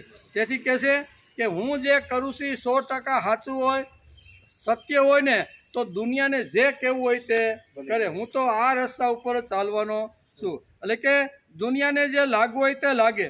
ઈશ્વરના નામે, ભગવાનના નામે ખોટા કાર્ય ન કરો. ઘણીવાર લોકો ભગવાનના નામે ને ઈશ્વરના ખોટા કાર્ય કરે, બરોબર ને? વચ્ચે ભગવાનને રાખવાની જરૂર. તમારે કરવું હોય તો તમારી રીતે કરો, પણ ભગવાનને ધરે એટલે સામેની વ્યક્તિ પીગળે ને પીગળે જ. કોઈ સામે ભગવાનને લઈને જાય ને ભાઈ અમે આવું કામ કરી છે ને વચ્ચે, એટલે માણસને એવું થાય ને થાય. એટલે કે વચ્ચે ભગવાનને લઈને ન ફરો, નહીંતર દલા તરવાડી જેવી આપણી હાલત થાય. કેવી? દલા તરવાડી હતા ને, એક સરસ મજાનું ગામની અંદર એક વૈષ્ણવ હાથીઓ રાખે, જમીન મોટી. એટલે શિયાળાના દિવસો હતા, એટલે 2 મહિના અગાઉ એના માણસોને કહી દીધું કે ભાઈ આપણે શિયાળો હમણાં 2 મહિના પછી બેહવાનું છે, સરસ મજાની રીંગણી વાવજો. એટલે શિયાળામાં તો રીંગણાનો ઓળો અને બાજરાનો રોટલો, ડુંગળીનો દડો અને બાજુમાં સાઈસનો બાટલો, એ આપણે જોઈએ એમ કે. એટલે સરસ મજાની રીંગણીનો ક્યારો આવ્યો. ધીમે ધીમે શિયાળો આવ્યો, અને શિયાળો આવ્યો એટલે સરસ મજાના લાંબા રીંગણાઓ આવ્યા. એટલે વૈશ્રામ બુવા તો મોટી ઉંમરના મોટા ખેડૂત, એટલે કામ બીજા વ્યવહારિક હોય ને સમાજના ઘણા બધા કામ લઈને બેઠા હોય, એટલે એના માણસો ખેતરમાં બધું કામ દેખરેખ બધું રાખતા હોય. વૈશ્રામ બુવા કહે છે કે ભાઈ આ 2 મહિના થઈ ગયા રીંગણીમાં, એ કે હજી તું રીંગણા કેમ લાવતો નથી? એટલે કે હું જાઉં તો દરરોજ જોઉં છું, પણ રીંગણીમાં ક્યાંય રીંગણા દેખાતા નથી. એટલે વૈશ્રામ બુવા કે શક્ય જ નથી, 2 મહિના થઈ ગયા રીંગણું એમાં આવવું જ જોઈએ એમ કે. તો કે કોઈ લઈ જતું તો નથી ને? એ કે પણ કાંઈ ખબર નથી એમ. પણ એમાં બનતું હું કે દલા તરવડી નામનો એક જે માણસ હતો ને, એ રોજ અહીંયા વૈશ્રામ ભુવાની વાડીમાં આવે, વંડી ઠેકીને આવે. એટલે સરસ મજાનો રીંગણીનો કેરો, અને કેરાની અંદર સરસ મજાના એક ફર્સ્ટ ક્લાસ લીલા એકદમ લાંબા રીંગણા. વિચાર આવે છે કે આ લઈ જાઓ તો આપણે પૈસા દઈને ખરીદવા પડે નહીં. એટલે કે લેવાય કેવાય કેમ લેવાય? અહીં તો કોઈ માણસ તો નથી, એટલે કોઈને પૂછવું તો પડે ને. કોઈની વાડીમાંથી આપણે રીંગણા લેવાનો હોય તો આપણે ચોર નથી એવું સાબિત કરવા માટે કોઈને પૂછવું પડે. એટલે આ દલા તરવાડીએ શું કર્યું કે કાંઈ વાંધો નહીં, રીંગણી પાસે ગયો એમ. દલા તરવાડી રીંગણી પાસે જઈને 2 હાથ જોડીને કે રીંગણી બાય રીંગણા લો 2-4. એટલે એમ બોલ્યો, અને પાછો વાહ ફરી અને થોડોક આગળ જઈ અને કૂવા પાસે જઈને કહે છે કે દલા તરવાડી લ્યોની 10-12. પોતે જ બોલવાનું ને પોતે જ હું કીધું રીંગણી બાય રીંગણા લો 2-4. પાછો વળીને કૂવા પાસે જાય અને કૂવાને પૂછે. કૂવો કહે છે કે લેનીભાઈ, પોતે બોલે, કૂવા માથે બાજ આવતો હોય ને, કે લેનીભાઈ 10-12. એટલે 10-12 રીંગણા તોડીને દરરોજ ભાગે. એકાત્રા જાય એટલે એકાત્રા. બોલો માણસ એનો જે માળી હતો ને રખોલું કરવાવાળો, એ વૈશ્રામ બાપાને કે ભાઈ હું બહુ ધ્યાન રાખું છું, પણ આ કાંઈ મેળ પડતો નથી. દરરોજ આનો ક્રમ થઈ ગયો. રીંગણા જોતા હોય એટલે વંડી ઠેકીને આવે, રીંગણી બાય રીંગણા લો 2-4. તો વાં ફરીને કે લેનીભાઈ 10-12. એટલે તોડીને ભાગે કે આપણે તો પૂછીને લઈએ છીએ, આપણે તો કાંઈ વાંધો આવતો નથી. એટલે એ તો આવું હાલ્યું. વૈશ્રામ બુવા હોશિયાર હતા. એ કે રીંગણા ન આવે રીંગણીમાં એવું તો બને નહીં. રીંગણા તો હોય જ, પણ આમાં ગમે તે ચોરી કરીને લઈ જતો હોવો જોઈએ. અને તેથી એક દિવસ સુપાય વંડી ઠેકીને સવારમાં વહેલા વૈશ્રામ બાપા જ પોતે, વૈશ્રામ બુવા જ એ રીંગણીના ઓલું દેખાય નહીં ને એક થળિયું હતું એના આડા ઊભા થઈ ગયા. દલા તરવાડી આવ્યા, એનો ટાઈમ થયો એટલે બરાબર આવ્યા એટલે ઠેકો. અને પછી રીંગણી પાસે જઈને કહે છે રીંગણી બેન રીંગણા લો 2-4. વાવ ફળીને કે લેનીભાઈ 10-12. એ તોડવા ગયો ને વૈશ્રામ ભુવાએ પકડ્યો કાટલો. વૈશ્રામ બાપા હતા મજબૂત. કેવા? કારણ કે ઘી માખણ ને ગોળ બધું બહુ ખાતા હતું, એટલે મજબૂત હતા વૈશ્રામ બાપા, વૈશ્રામ ભુવા સમજા. એટલે પકડ્યો ભાઈ કે. અને ઓલો તો મીઠો ધ્રુજવા કે હાલ આજ તો આપણે અત્યાર સુધી ચોરી કરી, અટાણ સુધી પકડાની, પણ માલિકે જ મને પકડી કાઢ્યો. હવે મારું શું થાય? એટલે બોચી પકડી અને કૂવા પાસે લઈ ગયા દલા તરવાડીને. દલવા તરવાડીને દોરડી હતી, ખિસ્સામાં રાખીને આવ્યા હતા, મોટી દોરડી સમજા. એટલે હાથ પગ બાંધી દલા તરવાડીને, અને પછી કૂવામાં થોડોક ટાંગો. એટલે કૂવાની અંદર હું શાસ્ત્રનો અનુકૂળ છું એવું સમાજમાં સાપ ઊભી કરવાની. હું સમાજની અંદર આવી રીતની સાપ ઊભી કરવાની કે ભાઈ હું તો શાસ્ત્ર અનુકૂળ તમને બધું કહું છું. માણસ જ્યાં સુધી પોતાની જાત પ્રત્યે વફાદાર નથી, સત કાર્ય માટે નિષ્ઠા નથી, ભગવત કાર્ય માટે લગન નથી, અંદર અગન નથી, અને ખાલી શાસ્ત્રો વાંચીને શું થવાનું છે? ખાલી શાસ્ત્રો વાંચીને થાય નહીં. એના માટે આટલી વાતો હોવી જોઈએ. માણસ જ્યાં સુધી પોતાની જાતને વફાદાર નથી, વફાદાર રહેવો જોઈએ કે મને ભગવાને જે કામ સોંપ્યું છે અથવા જે મારી અવસ્થા અથવા જે કાંઈક કરવા જેવું અત્યારે ઉંમરે છે એમાં વફાદાર રહીને માણસે કામ કરવું જોઈએ. બીજું, સત્કાર્ય માટે માણસની નિષ્ઠા હોવી જોઈએ. સત્કાર્ય એટલે પ્રભુ કાર્ય એટલે નિષ્કામ કર્મયોગ, કે કોઈ પણ પ્રકારની અપેક્ષા રાખ્યા વગર હું જે કામ કરું ને એમાં કોઈ પ્રકારની મને અપેક્ષા નથી. આમ નિષ્ઠા રાખીને માણસે કામ કરવું જોઈએ. ભગવત કાર્ય માટે માણસની લગન હોવી જોઈએ. લગન એટલે આમ લગન, આપણે જેમ આપણી ઘરે ઘણીવાર લગ્ન પ્રસંગ હોય ને આપણે કેમ લગન લાગે, એમાં કાંઈ ખાવાનું યાદ રહેતું નથી, સમય પસાર થઈ જાય એનું પણ યાદ રહેતું. એવી લગન કરીને આપણા વ્યવહારિક જે કામ કરી છે એવું જ એકાદું કામ દિવસની અંદર અથવા આપણી જિંદગી પૂરી થાય ત્યાં સુધીમાં એકાદ કામ એવું કરવું જોઈએ કે આપણે ભગવાન અને ભક્તિ તરફ આપણે લગન હોવી જોઈએ. ભગવત કાર્ય માટે લગન હોવી જોઈએ. અંદર અગન નથી, અગન ન હોય તો ન થાય. અગન માણસને, અગન એટલે જ્વાળા, કે મારે કરવું છે, બનવું છે, થવું છે અને ભગવાન સુધી પહોંચવું છે, આવી લગન માણસને હોવી જોઈએ. જેમ સ્વાર્થની અંદર આપણી જેમ લગન હોય બરોબર, એવી રીતે ભગવત કાર્યના જીવન વિકાસના બારામાં માણસને લગન હોવી જોઈએ. ખાલી શાસ્ત્રો વાંચીને કશું જ થતું, ખાલી વાંચી નાખી આપણે ગીતા બીજા અધ્યાયના 42 ને 43 શ્લોકનું સુંદર મજાનું ભાષાંતર કરીને અર્થઘટન કરીને વાંચી નાખી, પણ એ જીવનમાં ન હોય તો શું થાય કે ત્યાં કહેશે કે માણસની અંદર જીવનની અંદર પણ આવવું જોઈએ. વેદ વાંચીને પોતે ડૂબે છે અને ખોટા અર્થો કરીને બીજાને ડૂબાડે છે. ઘણીવાર ખોટા અર્થ કરીને ડૂબાડે જ ને. ભાઈ તમારે કથા કરવી, ભાગવત સપ્તાહ તમારે શું નડે છે કે તમારા બાપાને આવી રીતનું તમારા ઘરની અંદર જો થોડી અગવડ હોય, માંદા બીમાર રહેતા હોય, ધન સંપત્તિની અગવડ હોય ને તો તમારા પૂર્વજો તમને કાંઈક નડતા હોય એવું લાગે છે. આમ ઘણીવાર કે લોકો હકીકતે પૂર્વજો આપણે નડતા, કોઈ દી બાપ હોય એ ગયો હોય અને પછી કાંઈ દીકરાને નડે એવું બને ખરું? બનતું જ નથી. પણ ઓલા કે તમને આટલું નડે છે ને આટલું તમે જો કરી નાખો ને તો આ બધું તમારું કમ્પ્લીટ થઈ જાય, એમ કે નહીં ઘણીવાર. એટલે પોતે તો ડૂબે અને ઓલાના ખિસ્સા ખાલી કરીને જે ડૂબતો હોય ને એને વધારે ડૂબાડે. બરોબર, એક તો આ બધી અગવડ તો હોય છે. તેથી અહીં હું જ્યારે અટવાઉં, મને જ્યારે ખબર પડતી ન હોય ને ત્યારે માણસે શાસ્ત્રોનો આધાર લેવો જોઈએ. શાસ્ત્ર આપણે શું કહે છે? ગીતા આપણે કહે છે કે કોઈને નડતું નથી. જે કાંઈ આપણે અત્યારે ભોગવીએ છીએ એ આપણા ગત જન્મના કર્મો લઈને આપણે આવ્યા છીએ ને એ કર્મ અનુસાર જ આપણી બધી વ્યવસ્થાઓ બધી હાલતી હોય છે. પણ આપણે એમ થાય કે ફલાણા માણસે મારું ખરાબ કરી નાખ્યું, ફલાણી બેને મારું ખરાબ કરી નાખ્યું, ફલાણા વેવાએ મારું ખરાબ કરી નાખ્યું. હકીકતમાં કોઈનું ખરાબ કરી શકતું નથી. પોતે જે કાંઈ કર્મ લઈને આવ્યા છે એના પછી જેમ જેમ પાના ઉલટતા જાય એમ એ ભોગવવાની શરૂઆત કરે. એટલે આ બધું શાસ્ત્ર અનુકૂળ માણસે જીવન જીવવાનો પ્રયત્ન કરે તો માણસને દુઃખ લાગતું નથી. તેથી એમ કહે છે વેદ વાંચીને પોતે તો ડૂબે છે અને ખોટા અર્થો કરીને પોતે પણ મરે છે. વિદ્યાવાન પંડિતો સામાન્ય લોકોને કરતા વધારે મરે છે. પોતાને ગમતું અર્થઘટન કરતા રહેલા. તમને આ નડે છે ને તમારે યજ્ઞ કરવો પડશે ને તમારે આટલું આમ એમ કરી અને ઘણું બધું કરાવે ને તર્પણ ને વિધિ ઘણીવાર બીજી ત્રીજી વાર પણ કરાવતા હોય છે.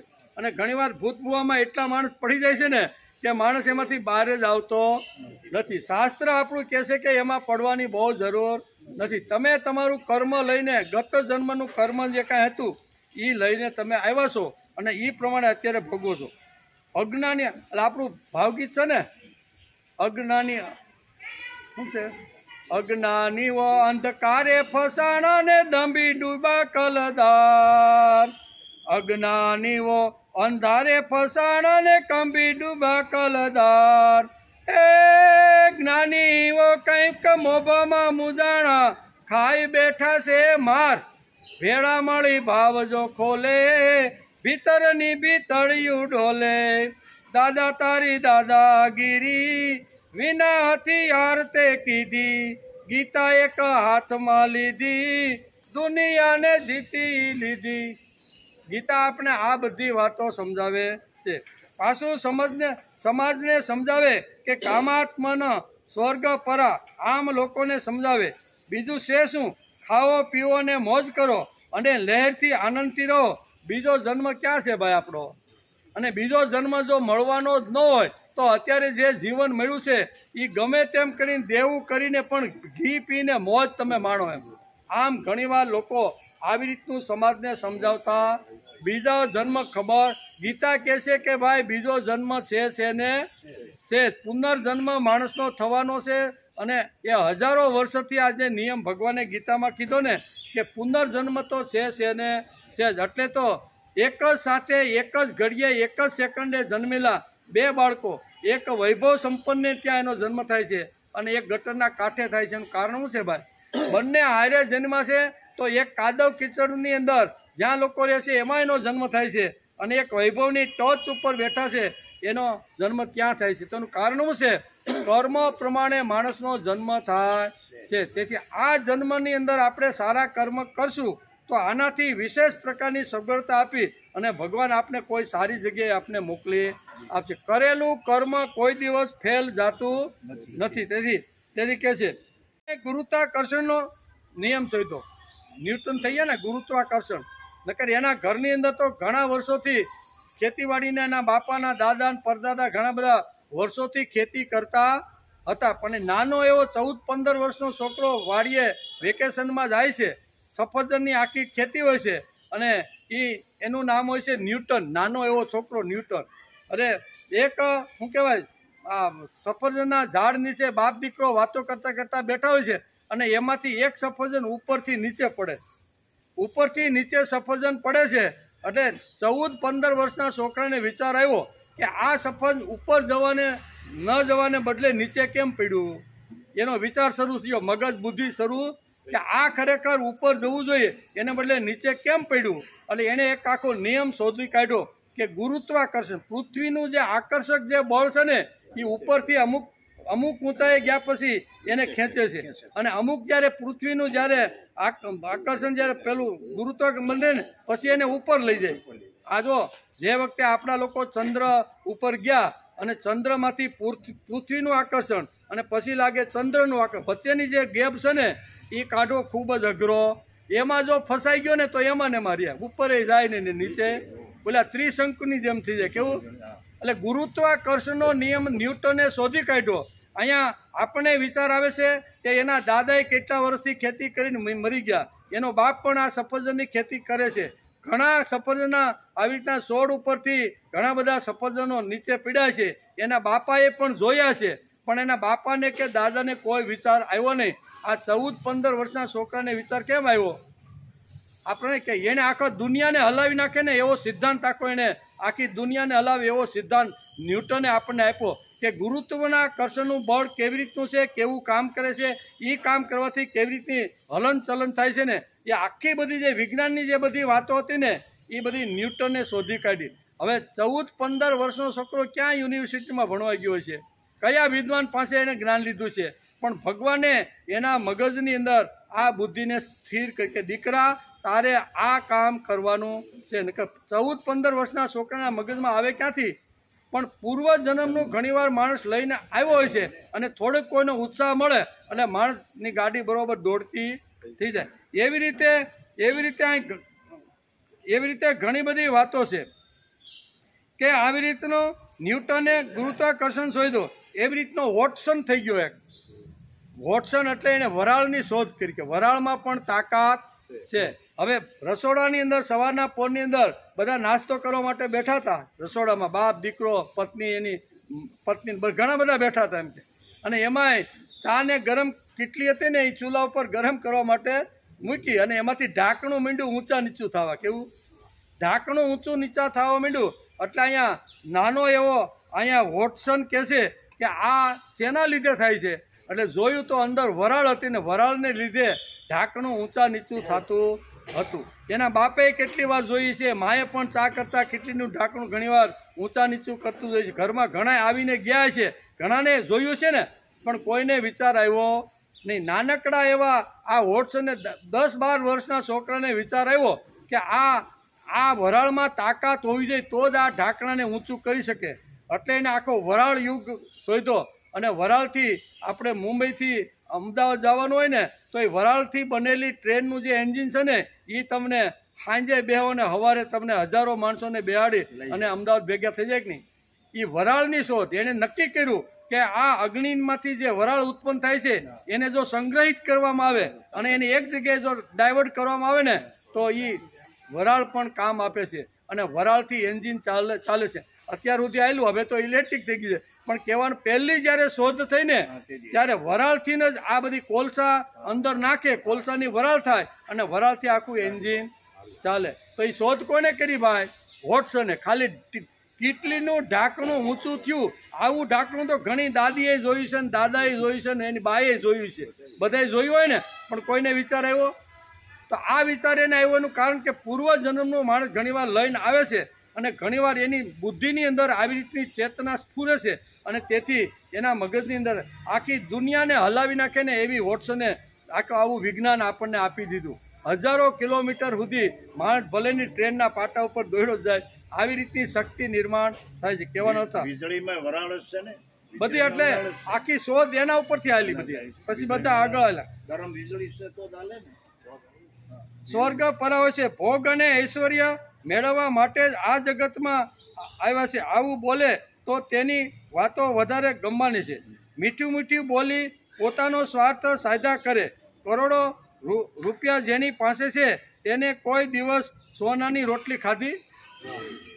કરોડો રૂપિયા જેની પાસે સોનાની આખી તિજોરી ભરી છે, એને સાંભળ્યું કે એને એની બાઈએ કે એની પતિ એને સોનાની રોટલી ખવડાવી? ખાવાની તો ઘઉંની જ રોટલી છે. જેની પાસે કરોડો રૂપિયા છે અને ગમે તેવો માણસ હોય પણ ખાવાનું શું છે ભાઈ? ઘઉંની રોટલી. એટલે કે મીઠું મીઠું બોલી પોતાના સ્વાર્થ સાધ્યા કરે અને કરોડો રૂપિયા કમાય છે. અને કરોડો રૂપિયા કમાયા પછી એમણે કોઈ દિવસ સોનાની રોટલી ખાધી?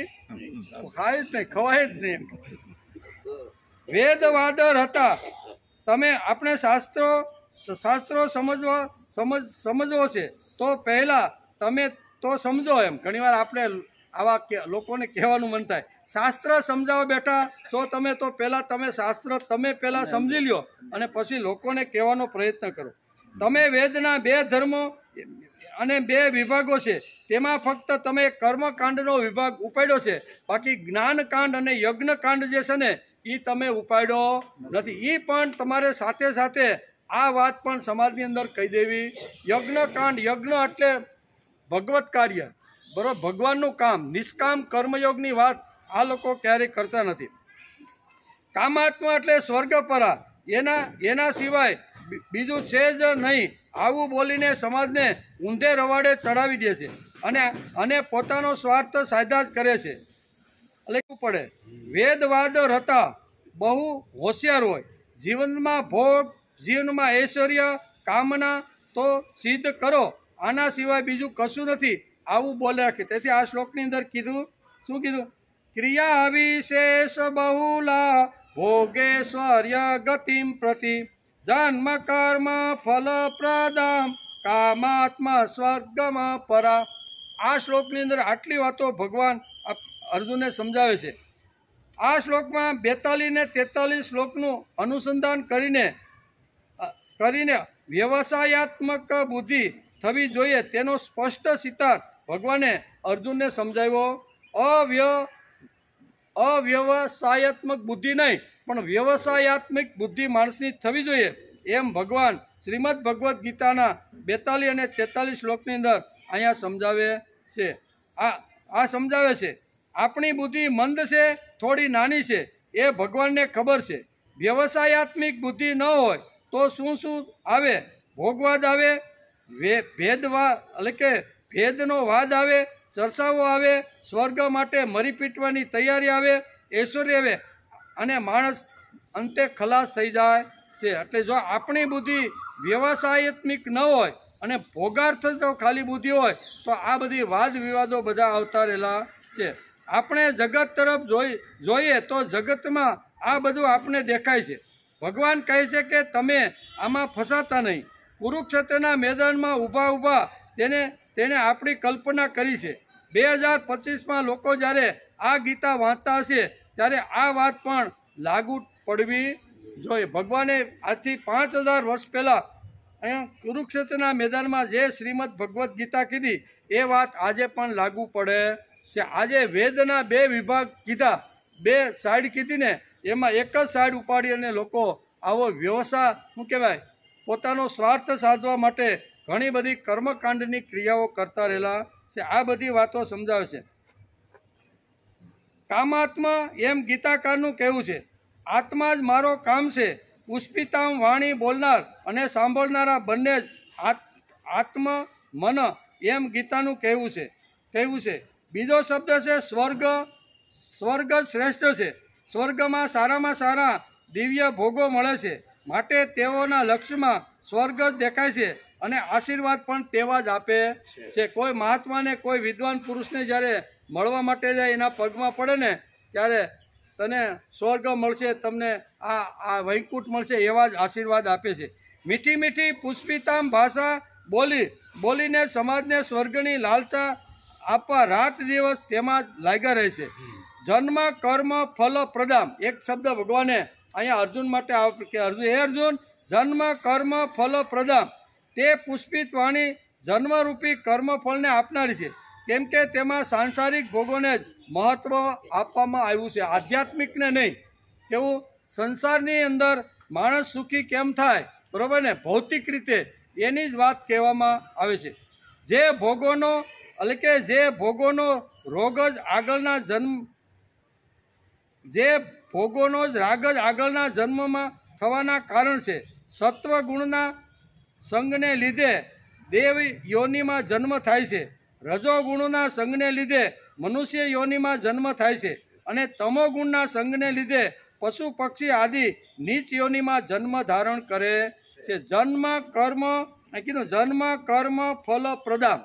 દામ એટલે પૈસો. શું કહેવાય? 3 પ્રકારની વાત કરે. સત્વ, રજો અને તમ. 3 પ્રકારના માણસો સમાજમાં આવીને 3 પ્રકારની ક્રિયાઓ કરતા હોય છે. ઘણા લોકો સાત્વિક હોય, ઘણા લોકો રાજસી હોય અને ઘણા લોકો તામસી હોય છે.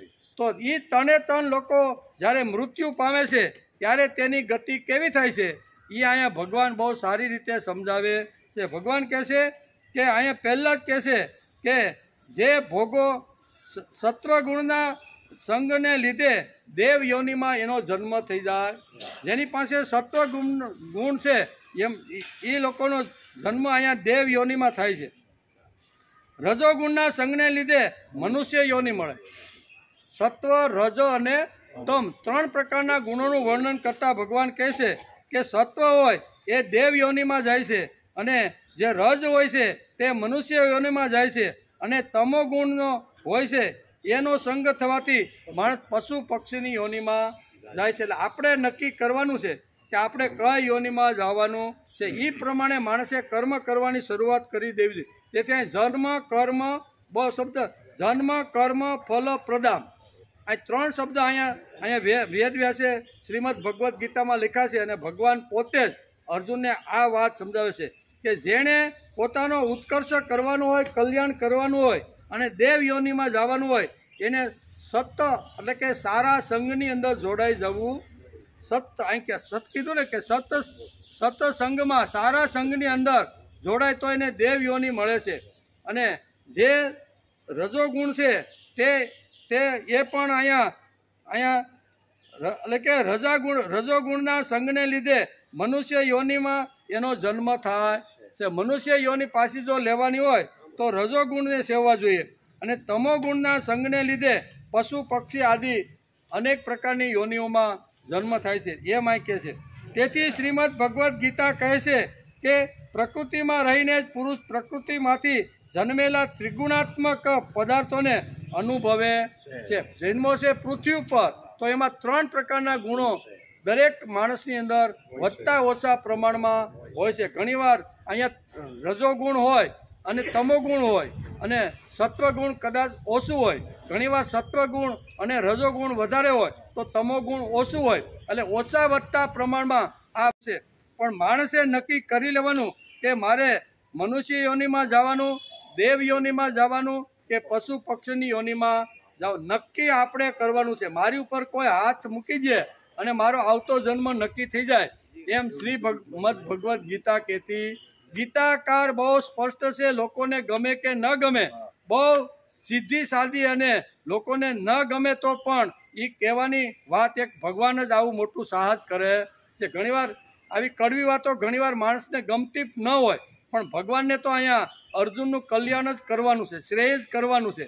અને શ્રેય જો કરવાનું હોય તો એને આ બધી વાતો એને સમજાવવી પડે કે હે અર્જુન, જો મેં તને આ સત્વ, રજ અને તમ આ 3 ગુણ લઈ અને માણસ જન્મે છે અને ધીમે ધીમે એનો આખો વિકાસ થાય છે, અને વિકાસ કરતાં કરતાં એમાં જે પ્રભાવી ગુણ હોય ને એ ગુણ લીધા પછી મૃત્યુ થાય તો એ દેવ યોનિમાં જાય છે. અને આવી રીતનો રજોગુણની અંદર જો પ્રભાવિત હોય તો એ મનુષ્ય યોનિમાં જાય છે. અને આવી રીતના શું કહેવાય તમો ગુણમાં જો આવી રીતનો પ્રવૃત્ત હોય તો એ પશુ પક્ષીની યોનિમાં જાય. તારે નક્કી કરવાનું છે કે કેવું કર્મ કરું અને કેવી મને યોનિ પ્રાપ્ત થાય છે. તેથી શ્રીમદ ભગવદ્ ગીતા કહે છે કે પ્રકૃતિમાં રહીને જ પુરુષ પ્રકૃતિમાંથી જન્મેલા ત્રિગુણાત્મક પદાર્થોને અનુભવ કરે છે. આ ત્રિગુણાત્મક સંગનો જ આ જીવાત્માના એટલે કે જીવાત્માના સારી નરસી યોનિઓમાં જન્મ થવામાં કારણરૂપ બને છે. સારી નરસી યોનિમાં જો જન્મ ધારણ કરવાનું હોય એ અહીં કહે છે ને કે એ ત્રિગુણાત્મક સંગના લીધે જ સારી અથવા નરસી, સારી એટલે દેવ યોની, થોડીક એના કરતાં વચ્ચેની એટલે મનુષ્ય યોની, અને હાવ નીચ કક્ષાની યોની એટલે પશુ પક્ષીની યોની. એટલે એ માણસ પોતે જ નક્કી કરે છે. તેથી જન્મ થવાના કારણ બને છે. તેથી જ ભગવાન પાર્થને કહે છે કે કામાત્માના સ્વર્ગ પરા જન્મ કર્મ ફલપ્રદામ ક્રિયા વિશેષ બહુલામ ભોગેશ્વર્ય ગતિમ પ્રતિ. આ શ્લોકની અંદર ભગવાન આટલી વાતો અર્જુનને સમજાવવાનો પ્રયત્ન કરે છે કે હે અર્જુન, આવી રીતની 2 પ્રકારની બુદ્ધિ મેં તને સમજાવી, અને એક અહીંયા જે તને ન ગમે ને એવી રીતનું પણ મેં વર્ણન કર્યું છે. અને એમ કરી અને ભગવાન આ શ્લોકને અહીંયા શું કહેવાય પૂર્ણ કરે છે. આવતીકાલે આપણે આવશું ત્યારે 44મો શ્લોક, 44ના શ્લોકની અંદર ભગવાન શું કહેવાના છે એનો વિચાર આપણે આવતીકાલે, બરોબર ને? વરસાદ